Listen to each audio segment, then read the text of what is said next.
ఎక్కడో దారి తప్పి నిన్ను చుట్టి వేసనా. నేను గత 3-4 డేస్ నుంచి పేపర్లలో టీవీలలో చూస్తున్నా. నేను పుట్టిన గడ్డ మండల్ శిక్షణ మండలంలోనే ఈ కస్తూర్బా కాలేజ్ ఉంది. సో ఇది ఒక రాజకీయ సమస్య లాగానే చూస్తారు కానీ సోషల్ రెస్పాన్సిబిలిటీ నాకెందుకు ఇందులో లేదు అనేది ఎవరు కూడా భావించట్లేదు. ఎందుకంటే ఇవాళ సమాజం ఎలా అయిపోయిందంటే జరిగిన తప్పును నిందించడమే తప్పితే మనం ఎందుకు అందులో పాటు కావకూడదని చెప్పి ఎవరు కూడా ఆలోచించట్లేదు. ఎప్పుడు కూడా దేశం నాకేమిచ్చింది అనే కాకుండా దేశానికి నేనేమిచ్చాను అనే నినాదంతో నేను ఎప్పుడో ఆలోచిస్తున్నా. ప్రతి ఒక్కరు అట్లనే ఆలోచించాలనుకుంటున్నాను. అయితే బ్రదర్ ఏంటంటే మీ గురించి చెప్పారు, చెప్తే ఏమందంటే సరే క్లాస్కు రెగ్యులర్గా వెళ్దాంలే ఈరోజు ఒక్కరోజు స్టూడెంట్స్ కు నేను చూపిస్తున్నా. 500 స్టూడెంట్స్ ఇన్స్పైర్ తీసుకుంటారు. థ్యాంక్ యూ అంటే ఆ ఇన్స్పిరేషన్ నువ్వు క్లాస్ ఒకరోజు ఎగ్గొట్టడం ఏం పరకూడదు.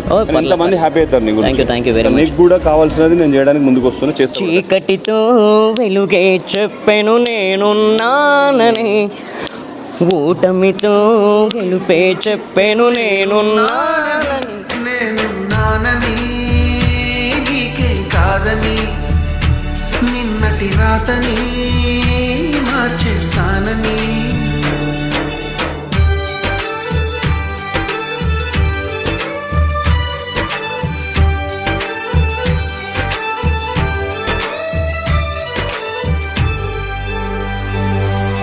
తగిలే రాళ్ళని పునాది చేసి ఎదగాలని, తరిమే వాళ్ళని హితులుగా తలచి ముందుకెళ్ళాలని,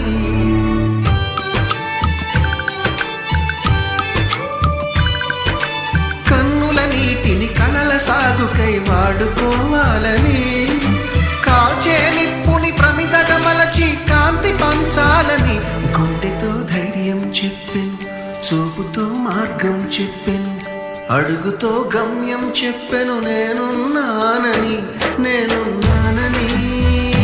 నీకేం కాదని, నిన్నటి రాతని